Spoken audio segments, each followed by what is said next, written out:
Assalamualaikum. Welcome to our YouTube channel Education Classes. This is me, Mohammed Sulaiman. And today our topic is 3 and 4 kingdom classification. के 3 और 4 kingdom classification कैसे हुई? 2 kingdom classification हमने पढ़ लिया, फिर 3 kingdom classification कैसे हुई और 4 kingdom classification कैसे हुई. लिहाजा हमारे पास कितनी kingdoms हैं? 5 kingdoms है. तो now moving toward the next 3 kingdom classification. अच्छा, तो 3 kingdom classification में क्या हुआ था? 3 kingdom classification में ये हुआ था कि हमारे पास जो 1866 में अर्नेस्ट हैकल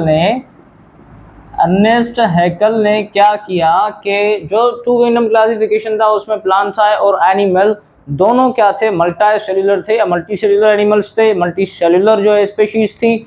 तो इन्होंने जो 3 किंगडम क्लासिफिकेशन बनाई 1866 में अर्नेस्ट हैकल ने, तो उन्होंने क्या किया कि ऑल यूनिसेल्युलर को पुट कर दिया. जो भी यूनिसेल्युलर थे उनको 3 किंगडम क्लासिफिकेशन में पुट कर दिया. किसने? अर्नेस्ट हैकल ने 1866 में क्या किया कि जो भी यूनिसेल्युलर थे उनको किस जो है वो 3 किंगडम क्लासिफिकेशन में पुट कर दिया. और 3 किंगडम क्लासिफिकेशन का नाम क्या दिया? Protista, kingdom protista.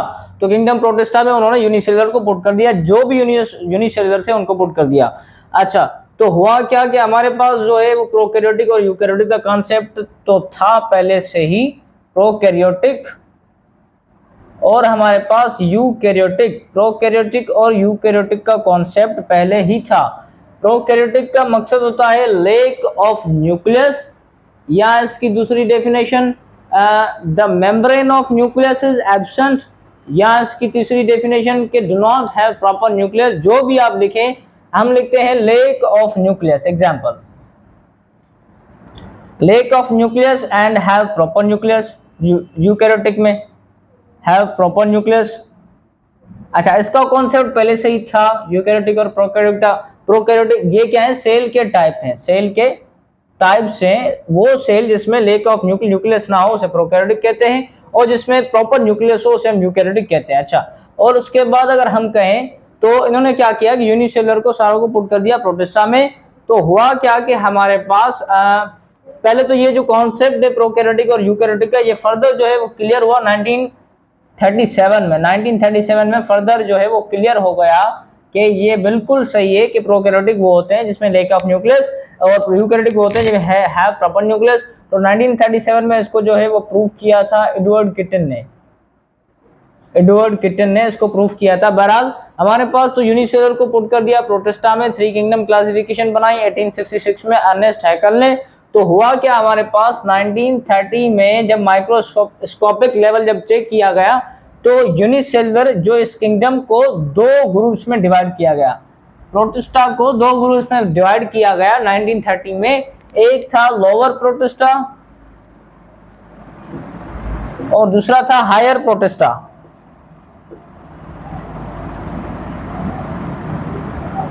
Higher protista, तो हमारे पास एक लोअर प्रोटिस्टा था और दूसरा हमारे पास हायर प्रोटिस्टा था. तो जो लोअर प्रोटिस्टा था उसमें इन्होंने पुट किए प्रोकैरियोटिक यूनिसेल्युलर,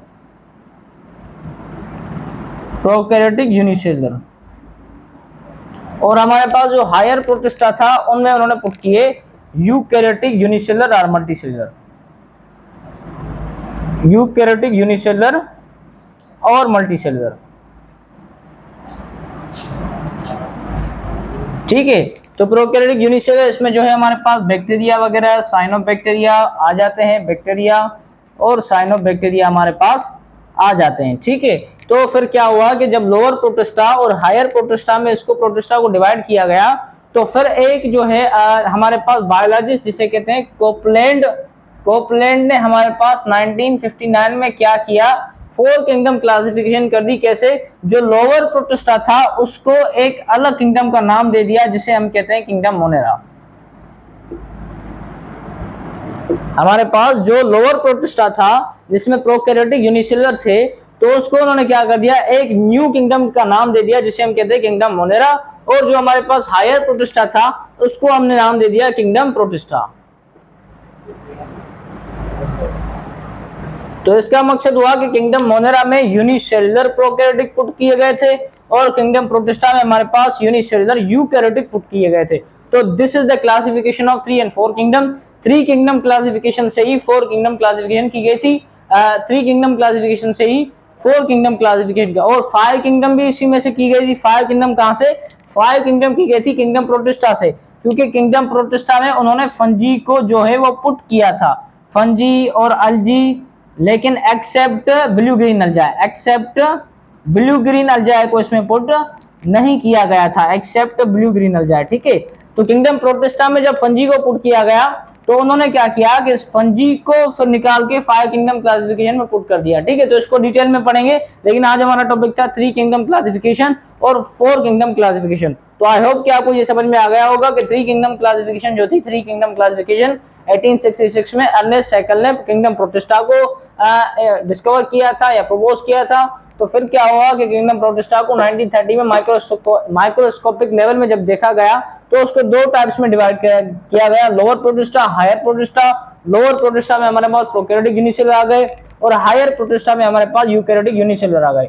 तो उन्होंने क्या किया कि फिर कोपलैंड आया 1959 में, उन्होंने क्या किया, लोअर प्रोटिस्टा को अलग एक किंगडम बना लिया जिसे हम कहते हैं किंगडम मोनेरा।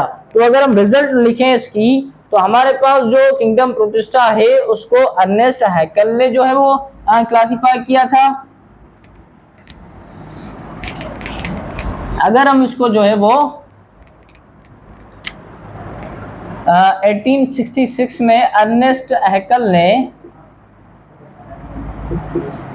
हैकेल ने हमारे पास किंगडम प्रोटिस्टा को प्रपोज किया था, जिसमें यूनिसेलुलर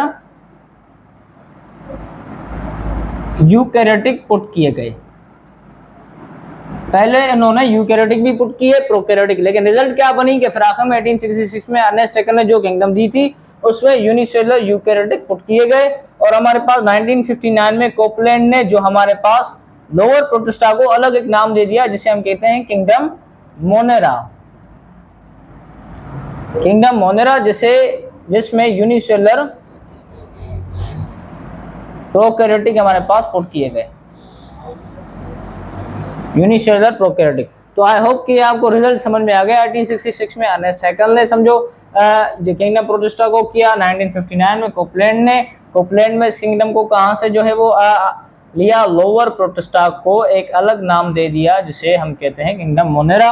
और उसके बाद हमारे पास 5 किंगडम क्लासिफिकेशन जिसे हम फंजी कहते हैं वो भी पढ़ेंगे, फिर इन पांचों के डिफरेंस को पढ़ेंगे।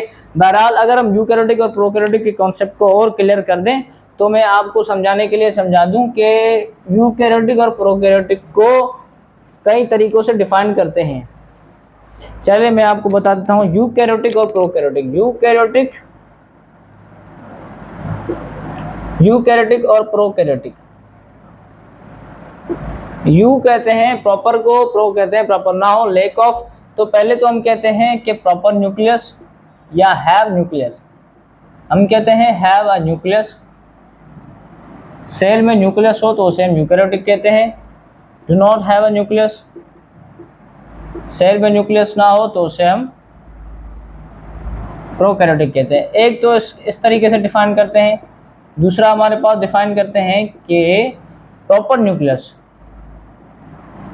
यूकैरियोटिक में प्रॉपर न्यूक्लियस होता है और हमारे पास इसमें क्या होता है, do not have proper nucleus, do not have proper. लेकिन जो हमारे पास एक तीसरी जो डेफिनेशन आती है वो हाई हील्ड होती है कि the membrane around nucleus is present. जो हमारे पास न्यूक्लियस होता है, न्यूक्लियस की जो ऊपर मेम्ब्रेन होती है ना वो यूकैरियोटिक में होती है, लेकिन इसमें जो है मेम्ब्रेन इज एब्सेंट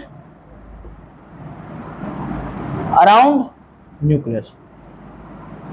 ये जो डेफिनेशन है हमारे पास मेम्ब्रेन वाली वो अप्रोक्सीमेट जो है वो हाई हील्ड होती है, लेकिन समझाने के लिए है प्रॉपर न्यूक्लियस भी कहते हैं, do not have proper nucleus भी कहते हैं। लेकिन अगर आप ये कहें कि न्यूक्लियस के ऊपर मेम्ब्रेन मौजूद होती है, यहाँ पे मेम्ब्रेन नहीं होती, सो दैट्स व्हाई, मतलब जो है न्यूक्लियस अभी कंस्ट्रक्शन में होता है, पूरा कंस्ट्रक्ट नहीं हुआ होता, अभी जो है कंस्ट्रक्शन में होता है, कंस्ट्रक्शन प्रोसेस में होता है। ठीक है, तो आई होप कि आपको ये समझ में आ गया होगा। तो आज हमने 3 और 4 किंगडम क्लासिफिकेशन पढ़ा। अगर तो 5 किंगडम क्लासिफिकेशन फंजी जो है वो नेक्स्ट लेक्चर पे पढ़ेंगे। तो दूसरे लेक्चर के लिए खुदा हाफिज़।